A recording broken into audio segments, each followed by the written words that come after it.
আচ্ছা আচ্ছা, যাক, সালাম লাগবে না, যাক যাও। আসসালামু আলাইকুম শ্বশুর আব্বা। আরে জামাই এসেছে, খুকির মা।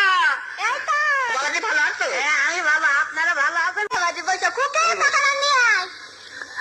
আল্লাহ, আব্বা তো আসার সময় বললো শ্বশুরের সাথে আলাপ সালাপ করো, গুমরামুখী থাকে। শ্বশুর আব্বা, হ্যাঁ, কি বলছিলাম আপনি কি বিয়ে করেছেন? দেখ বাবু, বিয়ে না করলে ওই মেয়ে পেলে কনে, আর তোমার শাওড়ি এলো কাঁদছে। তার সাথে বিয়ে তোমার করলেন? শাওড়ি গো, শাওড়ি। ধুর বাবু, আমার ঘরে ঘরে হয়ে গেল না। হ্যাঁ? শ্বশুরের সাথে কুটুম বাড়তো বাবু। হ্যাঁ, দাও দাও দাও দাও। তা দাও বাবু, ইনশাল্লাহ করিয়ে দিই। বিসমিল্লাহ, আল্লাহু আকবার। বসি দিয়েছি বাবু। শালা, রান্না হয়েছে।